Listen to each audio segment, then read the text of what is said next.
आज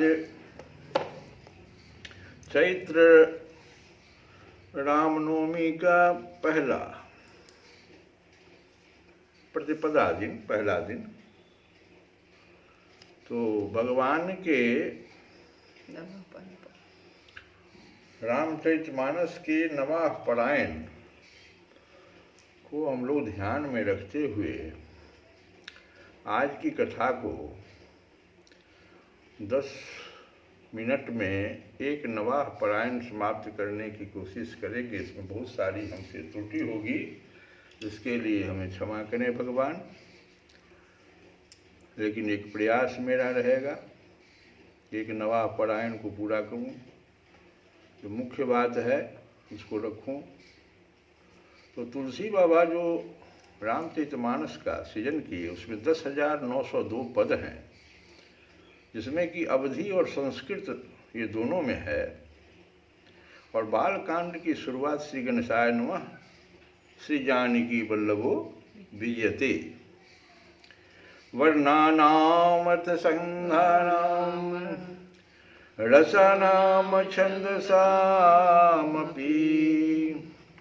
मंगलानाम च कर्तारो वंदे वाणी विनायको।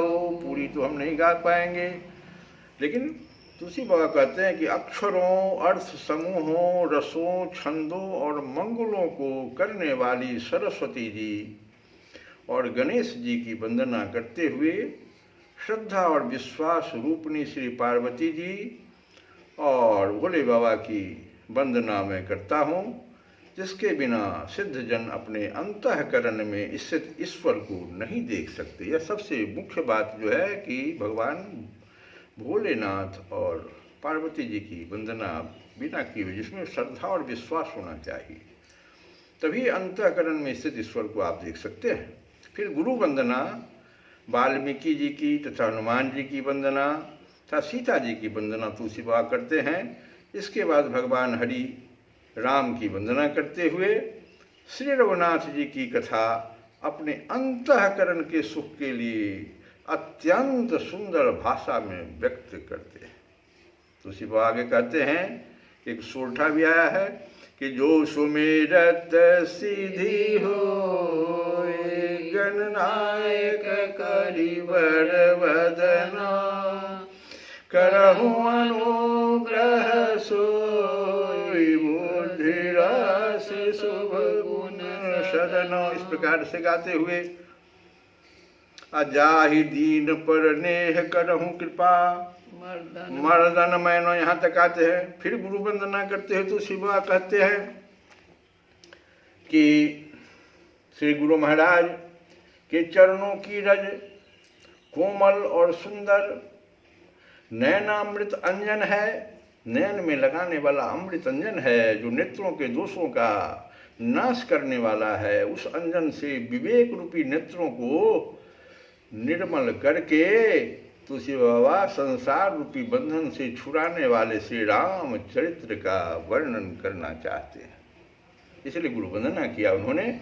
इसके बाद तुलसी बाबा ने पृथ्वी के देवता ब्राह्मणों के चरणों की वंदना, पृथ्वी के देवता ब्राह्मण को कहा गया है, तो उनके चरणों की वंदना। फिर संत समाज को प्रणाम करते हुए उनकी सत्संग की महिमा गाते हैं और कहते हैं कि बिनु सत्संग विवेक न होई, राम कृपा बिनु सुलभ न सोए, सठ सुधरहि सतसंगति पाए, पारस परस कुधात सुहाय। पारस के स्पर्श से लोहा भी सुहावना हो जाता है। इसी प्रकार से सठ जो है सत्संग से, संतों की कृपा से सुधर जाते हैं। पुनः तुलसी बाबा दुष्टों को प्रणाम करते हैं। कहते हैं दुष्ट को काहे प्रणाम करते हैं, तो कहते हैं कि मैं अपनी ओर से तो विनती किया ही हूँ उनसे, लेकिन वे तो अपनी ओर से कभी नहीं चूकेंगे। दुष्ट दुष्ट ही होते हैं। ऐसा कहते हुए संत और असंत दोनों के बारे में तुलसी बाबा प्रणाम करते हुए कहते हैं कि देखिए, बिछुड़त एक प्राण हरि लेहि, अब मिलत एक दुख दारन देहि। फिर कहते हैं कि भले बुरे सभी ब्रह्मा के पैदा किए हुए हैं। ऐसे तुलसी बाबा सोचते हैं कि सब तो ब्रह्मा जी ने पैदा किए, दुष्ट हो, अच्छे हो, संत हो, तो सब ब्रह्मा के हैं। सारा जगत ब्रह्मा का है, परंतु गुण और दोषों को विचार कर वेदों ने उनको अलग अलग कर दिया है। वेद अलग अलग कर दिए हैं, पिता सबके एक है, जिसे विवेक रूपी हंस से, अब उसको जो वेद ने अलग किया उसका भी कारण है कि मनुष्य के पास विवेक होगा, जब संत के पास जाएगा तो विवेक जगेगा। गुरु वंदना से, उसमें है नैनामृत अंजन से उसका विवेक जगेगा गुरु वंदना से। तो वो विवेक रूपी हंस से वह पहचाना जा सकता है कि कौन दुष्ट है, कौन ये संत है, तथा जड़ चेतन जग जीव जत सकल राम में जानी, और बंदों सबके पद कमल सदा जोड़ी जुगपान। तुलसी वह सभी को प्रणाम कर लेते हैं। फिर आगे प्रणाम करते हैं कि सिए राम मैं सब जग जानी, करहूं प्रणाम जोड़ी जुग पानी। सारे जगत को श्री सीताराम मैं जानकर दोनों हाथ जोड़कर प्रणाम करता हूँ, क्योंकि बाबा को तो श्री रघुनाथ जी के गुणों का वर्णन करना है। तो सज्जन गण अगर इस कथा को और क्यों वर्णन करना चाहते हैं कि सज्जन लोग जब इस कथा को बड़े प्रेम और भक्ति से सुनेंगे तो यह कथा मंगल करनी कलिमल हरणी, तुलसी कथा रघुनाथ के गतिकूर कविता सरित की, जो सरित पावन पाथ की। लेकिन प्रभु सुजस संगति भनिति, भली हुई है सुजन मन भावनी। शिवनाथ जी के सुंदर जस के संग से यह कविता सुंदर तथा सज्जनों के मन को भाने वाली हो जाएगी। पुनः कहते हैं कि व्यास आदि जो अनेकों श्रेष्ठ कवि हो गए हैं, उनके चरण कमलों को प्रणाम करते हुए वरदान मांगते हैं कि विबुध विप्रबुध ग्रह चरणों वंदि कहूं कर जोड़, होई प्रसन्न पुरबहु सकला मंजु मनोरथ मोर। यदि मुझ पर श्री शिव जी और पार्वती जी की स्वप्न में भी सचमुच प्रसन्नता हो, तुलसी बाबा ऐसा सोचते हैं कि अगर भोले बाबा का और पार्वती जी का मुझ पर स्वप्न में भी प्रसन्नता हो तो मैंने जो इस भाषा कविता का प्रभाव जो कहा है वह सब सच हो, ऐसी प्रार्थना तुलसी बाबा करते हैं। आगे बाबा तुलसीदास जी महाराज आगे कहते हैं कि बंदों अवध, अब जो है बाबा सभी की वंदना करेंगे, जितने भी अवधपुरवासी जहाँ से भगवान राम का जो जन्म हुआ है। तो बंदों अवध पुरी अति पावनी, प्रणव पुर नर नारी। बहुरी वहाँ से लेकर के यहाँ तक पुनः कहते हैं कि बंदों कौशल्या दिशि प्राची, प्राची कहते हैं पूर्व दिशा को, जिसकी कीर्ति संसार में फैल रही है। फिर दशरथ जी तथा सभी रानियों को मन वचन और कर्म से प्रणाम करता हूँ। साथ में राजा जनक, भाइयों में भरत जी, लक्ष्मण जी तथा शत्रुघ्न जी को प्रणाम करते हुए अप्रणवों पवन कुमार, खल वन पावक ज्ञान घन, जासु हृदय आगार, बसहि राम शर चाप धरो, कहकर हनुमान जी को प्रणाम करते हैं। पुनः अधम शरीर धारण करने वाले भक्तों की वंदना करते हुए कहते हैं कि जनक सुता जग जननी जानकी, अतिशय प्रिय करुणा निधान की, ताके युग पद कमल मनावो, जासु कृपा निर्मल मति पावो। गायत्री मंत्र है, रामचरितमानस का गायत्री मंत्र है। अपने बुद्धि को निर्मल करने के लिए इसको गाना चाहिए। पुनः श्री सीताराम जी के चरणों की वंदना गिरा, अरथ जल बीच समा, कहियत भिन्न भिन्न, बंदों सीता राम पदो, जिनहि परम प्रिय छिन्न। था राम नाम की महिमा तुलसी बाबा गाते हैं। उसके बाद राम नाम मणि दीप धरु क्यों गाते हैं? क्योंकि तुलसी बाबा जानते हैं कि भगवान राम का नाम जो है वो राम नाम अगर कोई मणिदीप धरू, जीह देहरी द्वार, तुलसी भीतर वाहरहु, जो चाहसी उजियार। आप राम नाम को इस प्रकार से धरिए कि जीभ आपका जो है ना वो द्वार की तरह, किसी को प्रवेश भी न करने दे और किसी को बाहर जाने भी नहीं दे, जो हम भगवान को धारण कर रहे हैं। तो ऐसी बात, इस प्रकार से पहला विश्राम मास परायण। अब बाबा आगे कहते हैं कि याज्ञवल्क्य जी ने जो कथा अपने श्रेष्ठ भरद्वाज जी को सुनाई थी उसी को मैं कहता हूँ। शिव जी ने पहले इसे रचकर कृपा करके पार्वती जी को सुनाया, वही काक भुसुंडी जी को दिया। कैसे कैसे कथा चली। सबसे पहले देखो, शिव भोले बाबा अगस्त मुनि के यहाँ जा रहे हैं, कथा का प्रारंभ है, आगे हम बताएंगे। तो शिव जी ने पहले से रचकर कृपा करके पार्वती जी को सुनाया, वही काक भुसुंडी जी को दिया, जिसे याज्ञवल्क्य जी प्राप्त किए। फिर वही कथा बाबा ने बराह क्षेत्र में अपने गुरु जी से सुनी। ये तुलसी बाबा कहाँ सुने? तो बराह क्षेत्र में अपने गुरु जी से। और कई बार उस कथा को, उस समय बचपना था उनका, तो कई बार गुरु जी ने उनको सुनाया।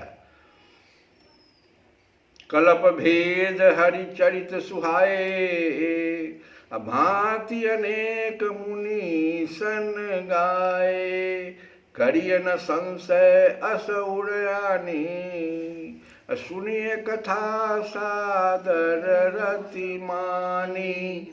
यह कथा नौमी तिथि भौमवार सोमवार को कहते हैं, और मधुमास चैत्र मास में श्री अयोध्या जी में यह प्रकट हो गया, चरित्र प्रकाशित हो गया। इस कथा में बुद्धि से विचार कर जो चार अत्यंत, बहुत सुंदर बात यहाँ पर जो है, जो चार अत्यंत सुंदर और उत्तम संवाद हुआ है, चार वो पूरे रामचरितमानस में। पहला भुसुंडी जी गरुड़ जी का संवाद, दूसरा शिव पार्वती संवाद, तीसरा याज्ञवल्क्य जी भरद्वाज संवाद, और चौथा तुलसीदास और संत लोगों का, संतों के प्रति तुलसीदास जी का संवाद। ये जो रचा गया है वही इसके सुंदर सरोवर, चार मनोहर घाट है। रामचरितमानस रूपी तालाब के घाट हुए। अब सुनो, इसमें घाट तो हो गए, अब 7 कांड जो है इस मानस सरोवर की, ये मानस सरोवर है, इसके घाट हो गए 4 गो, और 7 कांड इस मानस सरोवर की सुंदर 7 सीढ़ियां हैं, तथा भगवान की महिमा का जो वर्णन इसमें हुआ है सुंदर, वही जल की अथाह गहराई। कितना भीतर जा सकते हैं आप भक्ति में, भगवान के सुंदर की महिमा का जो जस गाया गया है वही अथाह जल है। जे गावहीं यह चरित संहारे, संहारे संहार के गाइए, अत्यहि ताल चतुर रखवाल, उसी को चतुर रखवाला कहा जाएगा। इस ताल पर आइए, ठीक है, सरोवर पर आइए, लेकिन जरा संभार के। असादर मज्जन पान किरीते, तो होगा क्या? मिटहि पाप परिताप ही, तो हृदय के जो हृदय में रहने वाले जो सभी पाप ताप सब जल जाए, मिट जाए। तो इस सरोवर में आप आइए, स्नान कीजिए। इसके आगे भरद्वाज जी के द्वारा याज्ञवल्क्य जी से तीर्थराज प्रयाग में जो कथा सुनी गई, तथा भरद्वाज जी ने प्रश्न किया कि राम कवन प्रभु पूछहु तो ही, कहिए बुझाई कृपा निधि मोही, जैसे मिटे मोर भ्रम भारी, कहूँ सो कथा नाथ विस्तारी। याज्ञवल्क्य जी से प्रार्थना किया। और आगे कहते हैं कि इसके बाद भोले बाबा का सती जी के साथ अगस्त जी के पास जाना, फिर बहुत दिनों तक वहाँ राम कथा सुनना, तथा कैलाश की ओर लौटने वक्त भगवान राम का नर रूप देखना तथा प्रणाम करना, जिससे सती जी को क्या हो गया, बड़ा संदेह उत्पन्न हो गया कि भोले बाबा और एक नर को, एक मनुष्य को क्यों प्रणाम कर रहे हैं। और शिव जी के द्वारा बार बार समझाने पर भी पति समझावे, बार बार 2 बार उनसे गलती हो गई, स्त्री से बार बार समझा रहे हैं कि भगवान की परीक्षा ले, उन्होंने भगवान की परीक्षा ले लिया। बोले बाबा यह सोचने लगे कि होई हैं सोई जो राम रचि राखा, को करी तर्क बढ़ावहि शाखा।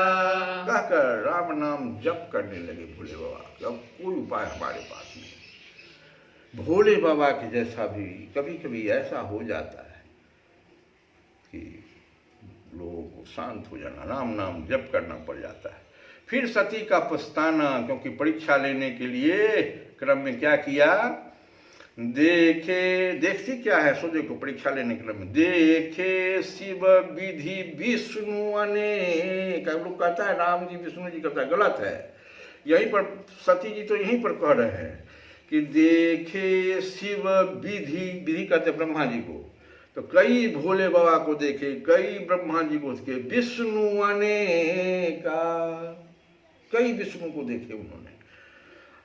और बंदन चरण करत प्रभु सेवा। क्या कर रहे थे सब लोग, भगवान राम की चरण की सेवा कर रहे हैं सब लोग।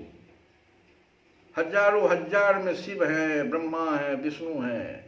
यह सब जो देखा तो शिव जी से झूठ मूठ बोल गई। अब भोले बाबा को सती का सीता रूप धरना से बहुत विषाद हुआ और उन्होंने मन में ही अब ठान लिया कि पति पत्नी के रूप में तो भेंट नहीं हो सकती है, संकल्प कर लिया। पुनः सती के द्वारा आगे चलकर पिता दक्ष के घर जाने के लिए हट करना और दक्ष के यज्ञ में शिव जी का भाग न देखने पर और अस कहीं जोग अगणित अनुजारा, सती ने शरीर भस्म कर दिया। यही सती जी उमा जी के रूप में हिमाचल के घर जन्मी, नारद जी को गुरु मानकर तप करने चली गई, क्योंकि देवर्षि ने कहा कि जे जे बढ़ के दोष बखाने ते सब शिव पै मैं शिव बहि में अनुमाने, जो विवाह शंकर सन होई दोष गुण सम कह सब कोई, देख उमहि तप खीन शरीरा ब्रह्म गिरा भय गगन गंभीरा, अभय मनोरथ सुफल तब सुनु गिरिराज कुमारी, अपरिहरु दुसह कलेश सब अब मिली हैं त्रिपुरारी। ब्रह्म जब उनका बहुत ज्यादा तप हुआ वहाँ पर, वो सबका वर्णन है वहाँ रामचरितमानस में, इसको ठीक से देखा जाए अगर तो ब्रह्म वाणी हुआ कि अब आपको मिल जाएंगे, भगवान त्रिपुरारी आपको मिलेंगे। इस प्रकार से बहुत समय बीत जाने पर सदा भगवान रामचंद्र जी के द्वारा प्रकट होकर भगवान राम भी भोले बाबा के नजदीक प्रकट हुए, क्योंकि वो हमेशा वो भी तप में कैलाश पर्वत पर लगे रहते थे। तो भगवान राम वहाँ प्रकट हुए और बहुविधि राम शिव ही समझावा, भोले बाबा को बहुत तरह से समझाए और कहते भगवान कि अब बिनती मम सुनहु शिव, जोमो पर निज नेहु, जाई विवाह शैल जहीं, यह मोहि मांगे देव। भगवान राम मांग रहे हैं प्रदान शिव से कि हमारी बात मान लीजिए और उनसे उमा से आप विवाह कर लीजिए। भोलेनाथ ने भी कहा, भगवान भोलेनाथ ने भी कह दिया कि मातु पिता गुरु प्रभु के वाणी, अभी नहीं विचार करिए शुभ जानी। उमा जी से विवाह संपन्न किया, लेकिन उससे पहले कामदेव को भस्म किया। इसके बाद रति को, जो कामदेव के पत्नी थे, उसको वरदान दिया भगवान भोलेनाथ ने कि कृष्ण के पुत्र के रूप में तुम्हारा पति अब मिलेगा। भगवान शंकर ने पानी ग्रहण जब किन्न महेशा, हर से तब सकल सुरेशा। और मैना जी ने शिव जी के चरण कमल पकड़े हुए कहा कि नाथ उमा मम प्राण समो, गृह किंकरी करेहु, अक्षम हूँ सकल अपराध अबो। होई प्रसन्न बरदेव। एक माता का जो काम होता है वो उन्होंने मांग लिया भोले बाबा से। फिर स्त्री धर्म की चर्चा उन्होंने की पार्वती जी से और उनको विदा कर दिया। कैलाश पर्वत पर आकर भोले बाबा के घर कार्तिकेय जी का जन्म हुआ कि उन्होंने बड़े होने पर तारकासुर को मारा। और तुलसी बाबा कहते हैं कि यह उमा शंभु विवाह जे नर नारी कहीं जगावही, कल्याण कार्य विवाह मंगल सर्वदा सुख पाव। इसलिए आज के दिन भोले बाबा के विवाह का गान जरूर करना चाहिए। इसके बाद पार्वती जी के द्वारा राम कथा की जिज्ञासा प्रकट की गई। भोले बाबा के नजदीक में सब भगवान राम ने नर का रूप क्यों धारण किया, यह प्रश्न पार्वती जी के द्वारा। तो नाथ धरऊं नर तनु कही हेतु, मोहि समुझाए कहूँ वृष केतु। और इतना सुनते ही हर से कामारी, तब शंकर सहज सुजान, बहुविधि उमहि प्रशंसि पुनि, बोले कृपा निधान। इस प्रकार से नवाब परायण पूर्ण हुआ। श्री कृष्ण गोविंद हरे मुरारे, हे नाथ ना